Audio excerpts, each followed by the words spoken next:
Buenos días, ¿cómo están? Bienvenidos, 8 de la mañana con un minuto. Estamos partiendo Agenda Económica en esta edición AM. Gracias por estar con nosotros a esta hora de la mañana. Nuestro resumen es lo primero que revisamos para comenzar nuestra edición de este día martes 12 de diciembre. Vamos a ir de inmediato a los titulares y adelantamos así los temas del día de hoy. El gobierno, les contamos, ingresó una serie de medidas a la discusión de la ley corta de ISAPRES en el Congreso para tratar de paliar así los efectos negativos que tiene el fallo GES de la Corte Suprema respecto a las ISAPRES. Recordemos que las aseguradoras han dicho que con la aplicación de este fallo, que ya está en curso, en enero van a ver reflejado una disminución de ingresos cercano al 12%. Ante las medidas y la respuesta que ha dado el gobierno, las ISAPRES dicen que sigue siendo insuficiente. En una nota revisaremos detalles de los últimos antecedentes sobre el caso. También les vamos a contar sobre la discusión que va tomando forma a última hora, por cierto, para realizar algunos cambios y adaptar el funcionamiento del comercio el próximo domingo, cuando tenga lugar el plebiscito en nuestro país. Hay una serie de restricciones y lo que se busca en el Congreso es generar cierta flexibilidad para enfrentar ese día y que de esa forma el comercio no se vea tan perjudicado por la realización de este proceso eleccionario. Ya les contamos más también sobre el debate en el Congreso en esta materia.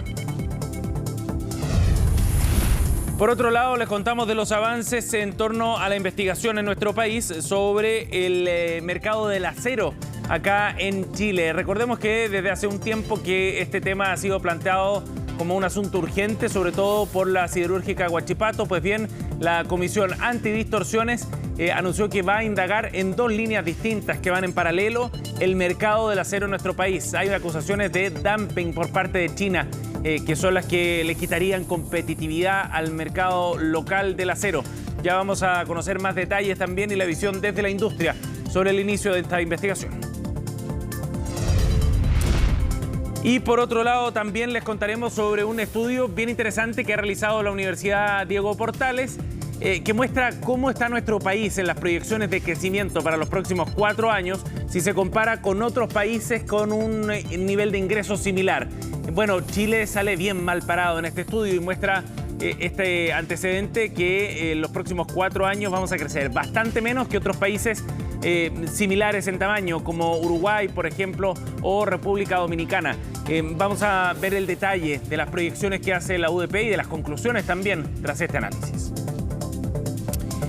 Bueno, nos vamos a los números del día con los antecedentes de los mercados bursátiles a nivel europeo y también en Asia. Partimos la revisión con la siguiente gráfica y los números que muestran rendimientos positivos en términos generales, al menos tanto en Europa, con crecimiento de 0,11% y de 0,41% para el Eurostoxx y para Londres respectivamente, y también en Asia, donde más temprano la bolsa de Hong Kong cerró con una alza de 1,07% para el inicio entonces de las sesiones bursátiles en una semana marcada fundamentalmente por decisiones relativas a la tasa de interés, tanto en Estados Unidos como en el Banco Central Europeo. Revisemos qué fue lo que pasó ayer en el mercado local. En tanto, veamos lo que sucedió con el IPSA, donde hubo una caída fuerte superior al 1%, 5.884 puntos para el cierre.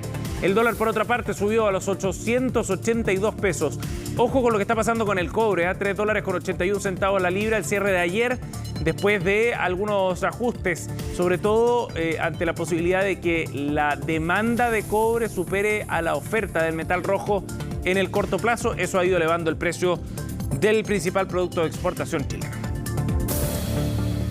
Bien, nos vamos entonces al detalle de estas informaciones. Ya les contábamos que respecto a la situación de las ISAPRES, ayer hubo novedades porque el gobierno presentó un paquete de medidas que lo que buscan es paliar los efectos negativos de la aplicación del fallo GES, mientras se resuelve la ley corta en esta materia. Hubo una serie de propuestas que buscan una cierta adecuación para volver a un equilibrio financiero en el sistema. Recordemos que las ISAPRES dicen que con la aplicación del fallo caen en 12% los ingresos. De todas maneras, desde el gremio ven todavía como insuficientes estos pasos que se han dado. Los detalles los vemos en la siguiente nota de Macarena Román. Un suspiro que dice mucho más de lo que es. La crisis de las ISAPRES para varios está siendo una realidad. Son meses de dimes y diretes que solo han tenido algo innegable: la poca información que manejan los afiliados al respecto. Lo que manejo es que lo vayan a devolver según lo que uno gasta. Por mi caso sería 1,5 millones y de igual no tenía ninguna respuesta. Me falta información, no lo manejo. Y que también está la ley corta por otro carril. Exacto, ¿no? Entonces ellos son las pobres ISAPRES, pero uno tiene que igual andando persiguiendo, entonces no. Yo creo que falta información por la ISAPRE, porque no está muy claro todo. Porque la Corte Suprema dice una cosa, entonces la ISAPRE dice otra, el gobierno dice otra y al final uno no sabe lo que tiene que hacer. Dudas que permanecen pese a que la Corte Suprema ha sido clara. Las ISAPRES deben comenzar con la devolución de los cobros excesivos por la tabla de factores a partir de mayo y por la primajez desde enero. Significa que a las ISAPRES a contar del mes de enero no les va a alcanzar los ingresos para poder pagar todas las coberturas que tiene comprometida con sus afiliados. Aquí hay un riesgo evidente de quiebra de todas las industrias. Las aseguradoras indicaron que el equilibrio económico está roto. Es que insisten en que al adecuarse a la primajez se llegará a una caída de 12% mensual, con lo que ninguna ISAPRE podría cubrir sus costos, pese a las utilidades. Es lamentable que las ISAPRE se hayan dedicado particularmente a presionar este último tiempo y poco a entregar soluciones que no sean un salvataje. Las medidas presentadas por el gobierno radican en la ley corta de ISAPRES y el adelantamiento del indicador de costos de la salud, es decir, anticipar el aumento de los planes acorde a la situación financiera del país. La medida sobre el índice que está ingresando ahora en el proyecto de reajuste del sector público, el propio gobierno ha señalado que es una medida de mitigación y que el tema de fondo se debe discutir en la ley corta de ISAPRE. Indicación que formará parte del proyecto de la ley de reajuste público y que podría tener un amplio acuerdo en el Congreso, aunque sin duda no deja a todos conformes.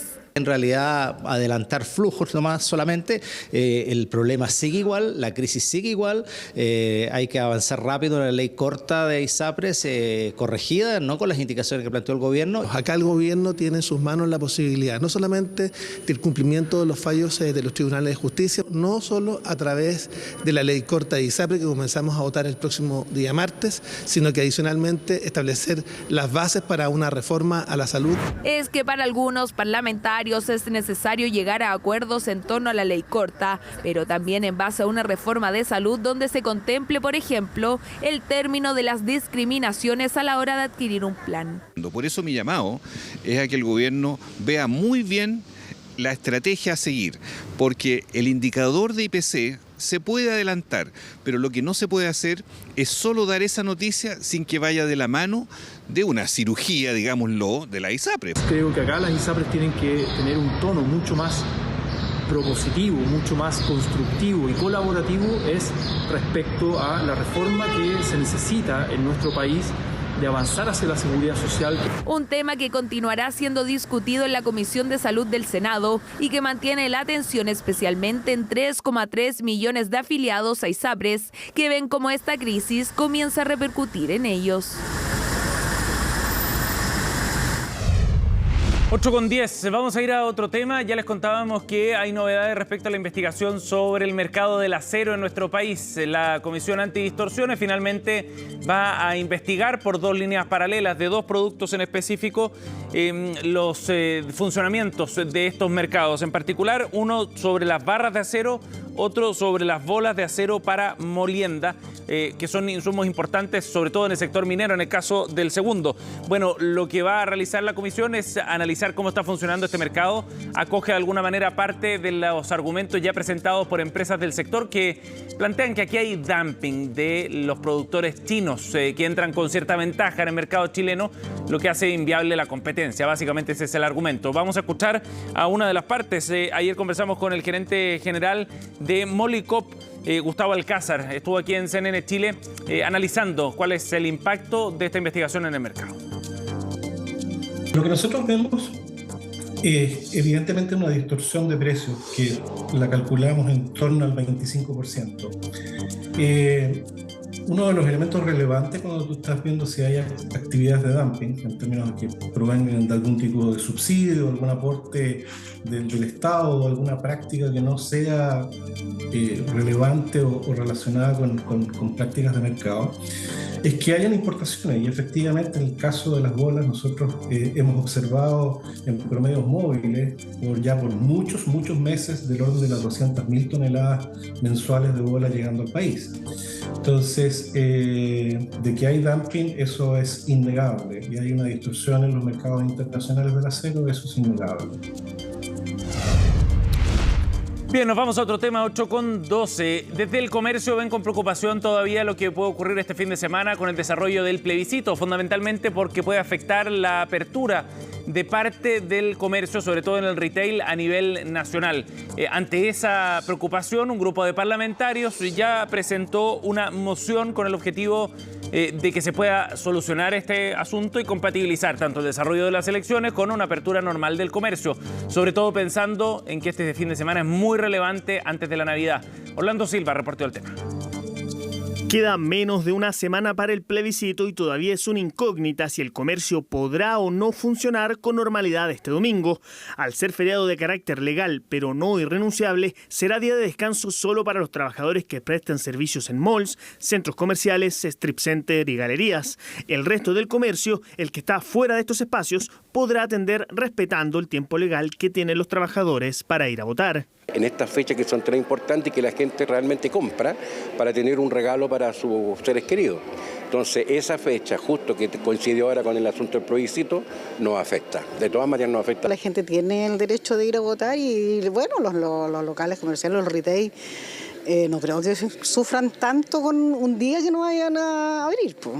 Creo yo, no sé. Claramente el mes fuerte del año y este año ha sido un poco difícil aguantar todos estos meses y que ahora estén todas estas como las votaciones, siempre en diciembre creo que no es buena fecha. Diferencias de opinión que también se ven reflejadas en el Congreso, donde este lunes se comenzó a discutir en la Comisión de Constitución del Senado la moción que busca que el comercio en su totalidad pueda funcionar de manera normal. En esta instancia las opiniones están igual de divididas. Creemos que hoy día esto ya no se justifica, no solamente por la situación económica del país, sino por la fecha en que recae, cuando ha sido siempre el fin de semana que más vende, sino que también porque hoy día el voto es obligatorio. También creemos que hay que legislar con más calma, repensar toda esta situación en las futuras elecciones. Lo que estamos jugando el próximo 17 de diciembre es una cosa muy importante para el funcionamiento de la democracia. Entonces, solamente el argumento económico no me convence. Al revés, creo que resolviendo los problemas políticos vamos a tener mejor funcionamiento de la economía.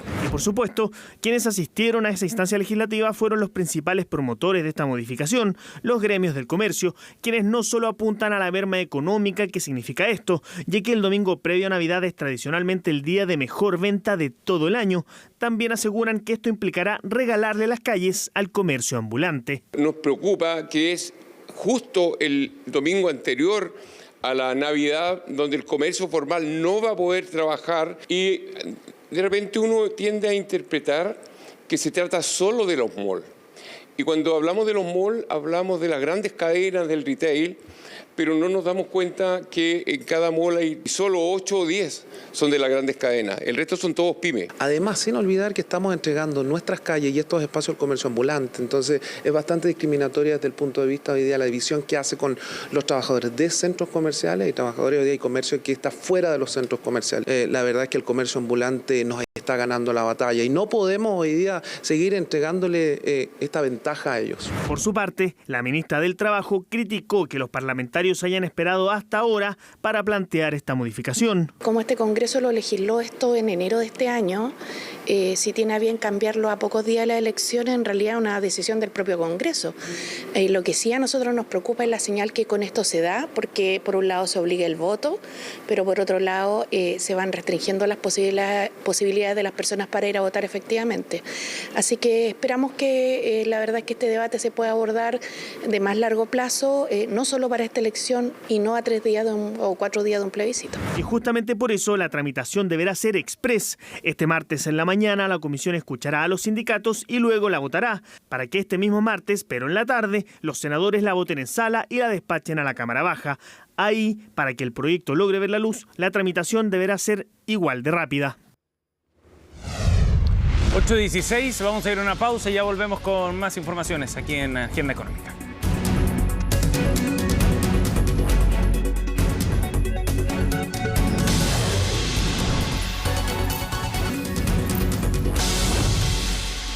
Bien, ya estamos de vuelta, 8:21 y acá en Agenda Económica queremos abordar lo que ha ocurrido con la cumbre de las partes, la COP28, que se ha desarrollado en un contexto de hartas tensiones también, producto sobre todo de quien es el anfitrión para este encuentro que busca generar sobre todo acuerdo y acción para enfrentar el cambio climático. Bueno, de este tema vamos a conversar con el exministro de Medio Ambiente, Marcelo Mena, nos acompaña esta mañana. Bienvenido, Marcelo. Buenos días. Bueno, Marcelo, este lunes conocimos una propuesta que presentó la presidencia de la cumbre, una propuesta de acuerdo, texto que tiene que ser ratificado luego por los países que participan de esta instancia, pero ha generado harta controversia este acuerdo por la forma en la que se aborda el tema, sobre todo de los combustibles fósiles. ¿Qué visión tienes tú respecto al texto propuesto para esta cumbre? Sí, es lamentable que no se esté llegando a acuerdo, porque lo que uno tiene que tener en cuenta es que para poder llegar a frenar el calentamiento global bajo los 1,5 grados de calentamiento con respecto a los valores históricos, que es el objetivo del Acuerdo de París, es fundamental tener cero emisiones netas hacia el año 2050. Pero todos los años que han pasado, cuando en realidad no hemos encontrado una reducción de emisiones, sino que un alza. Y por eso en este año, a los 5 años del Acuerdo de París, se hace una revisión de lo que se ha avanzado desde entonces y qué es lo que queda por delante. Una de las recomendaciones de instituciones como la Agencia Internacional de Energía es que haya un cese del uso de combustibles fósiles, que se deje de explorar más fuentes de combustibles fósiles, porque de quemarse todos los recursos que ya están conocidos, básicamente el cambio climático sería una forma muy extrema e irreversible. Entonces, eso es lo que está en juego. Es evidente que acá estamos presa de los países, los petroestados, que representan un 10% de la población, pero que realmente están poniendo rehén a esta COP. Claro, y son precisamente los anfitriones, además de esta COP, y uno de los temas que llama la atención de este texto que se propone este lunes es que se habla de una reducción en el uso de los combustibles fósiles y no de una sustitución. Parece sutil el cambio, pero no es tanto. Cuéntanos por qué es relevante ese punto en particular, Marcelo. Sí, efectivamente, para el tema del carbón ya, gracias a Dios, empezaron a acordar de que había que dejar de usar el carbón, pero en el caso del petróleo, quedan tantos yacimientos por delante, se está proponiendo a eso. A que ellos dicen es que no es necesario llegar a cero emisiones, ¿no es cierto?, sino que se puede sustituir aquel que no ha sido capturado. Ese otro juego que hacen las empresas petroleras, haciendo juego de que en el futuro, con tecnologías que hoy día no existen a escala comercial ni son viables técnicamente, se va a poder capturar ese CO2 de la atmósfera para poder reducirlo y así frenar el cambio climático. Pero esa tecnología y ese optimismo con respecto a tecnologías que todavía no existen es demasiado. En cambio, el camino que ya se conoce de la electromovilidad, de las energías renovables, pareciera ser mucho más claro y que efectivamente ha funcionado en muchos lugares del mundo. Entonces, esa es la contradicción que tenemos hoy día, es decir, en una presidencia que quiere, ¿no es cierto?, anteponerse a los objetivos del planeta entero, dejando que unos cuantos petroestados se opongan a este acuerdo más amplio de dejar de usar los combustibles fósiles. Sí, claro, pero al final es un buen reflejo también del gallito que ha marcado toda la discusión de esta COP, ¿no? De hecho, la presencia de lobistas petroleros ahí en la cumbre era muy relevante y hay quizás hay una señal de cierta resistencia más fuerte también que se está viendo en algunos países para avanzar en estos acuerdos, Marcelo.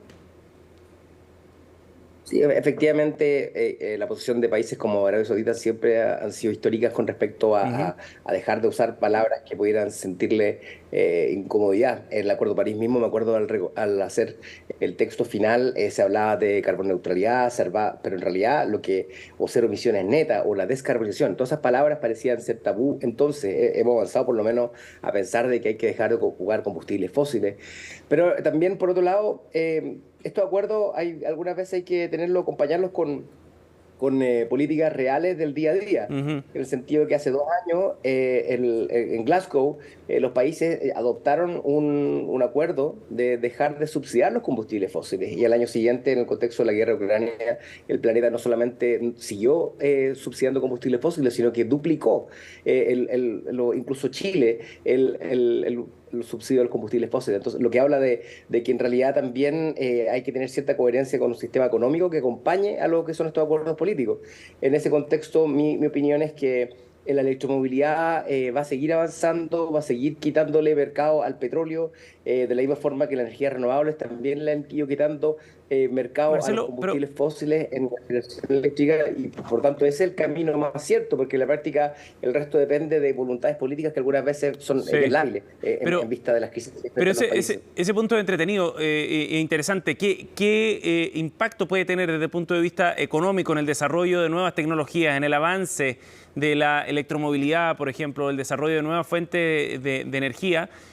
Las señales que se dan en la COP, a lo que voy es si es que no hay un acuerdo tan amplio o se dan algunas señales ambiguas quizás, ¿eso puede tener un efecto desde el punto de vista del desarrollo de la industria, que es la que necesitamos para avanzar hacia una transición energética, por ejemplo?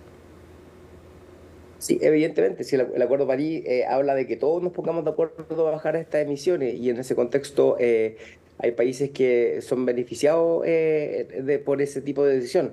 En el caso de Chile, el cumplimiento cierto del Acuerdo de París significa una mayor demanda de minerales críticos que Chile tiene la capacidad de poder producir, como el cobre, como el litio, una mayor demanda de energías renovables que también Chile tiene la oportunidad de poder generar. Entonces, para un país como Chile, uno se preguntará, ¿valdrá la pena tener compromisos tan ambiciosos como los que tiene el país? Pues bien, sí, no es, en el sentido de que, por ejemplo, este último año, las emisiones de dióxido de carbono del sector energético van a bajar en torno a 1/3, y eso se ha dado con respecto a los últimos 4 años. Chile, a través de su energía renovable, ha podido rebajar los costos de la energía, ha podido generar una mayor inversión. El tema de la electromovilidad en Transantiago ha ahorrado al sistema muchísimo con respecto a lo que habría causado las fluctuaciones de precio del diésel, el cual se hace mucho menos relevante cuando tiene una flota que es mucho más eléctrica. Entonces, esa es la historia que yo creo que tiene que acompañar al final, porque independientemente de lo que haya querido, por ejemplo, un presidente negacionista, como pasó en el caso de Brasil, hoy día Brasil es la principal potencia de desarrollo de energías renovables del mundo, y gran parte de su inversión y desarrollo que se genera está creando mucho empleo. Entonces, al final nos encontramos con que si somos capaces de poder derrotar a los combustibles fósiles a través de el costo de la tecnología, independientemente de lo que hagan los países y lo que prometan los países, la revolución verde va a seguir avanzando. Ajá. Marcelo, por último, ¿qué rol están jugando Estados Unidos y China en todo este proceso y en la negociación? A mí me ha sorprendido muchísimo. Yo he estado bien de cerca junto con el equipo del secretario Kerry y el ministro Xie. Me ha tocado reunirme con ellos en tiempos recientes. En septiembre estuve en China y nos contaban justamente sobre el compromiso de China de seguir avanzando en este tipo de tecnología. El año pasado, 52% de toda la energía renovable que se instaló en el mundo se hizo en China, ha aumentado a 40% la venta de paneles solares en forma internacional para ellos, 40% de los autos nuevos que venden son eléctricos. En el caso de Estados Unidos, tienen el paquete de estímulo fiscal más potente con respecto a la acción climática, y ambos en California, en el contexto de APEC, sacaron una declaración de avanzar en la mitigación de todos los contaminantes, triplicando la energía renovable, duplicando la eficiencia energética, y al mismo tiempo también mitigando lo que es el metano, que es una de las historias que salió de la cumbre climática de Dubái, en donde los países se empiezan a comprometer a mitigar este contaminante, y que de bajarlo, podríamos bajar la temperatura en el corto plazo. Así que yo estoy bien, me parece súper interesante ver a John Kerry inagotable caminando por los pasillos de la COP dando discursos y arengas que son muy interesantes. El ministro Xie, que también va a estar pronto a jubilarse, pero y es una persona que también tiene un compromiso muy profundo hacia la acción climática. Entonces, uno podría decir la historia acá los que están arrastrando los pies no son China y Estados Unidos, son fundamentalmente los países petroleros que están frenando este acuerdo. Bien. Marcelo, muchas gracias por conversar con nosotros esta mañana. Gracias por el contacto. Gracias. Gracias, buen día. 8:30, cerramos Agenda Económica. Gracias por acompañarnos. Pronto partimos Noticias Express con Fresia Soltov.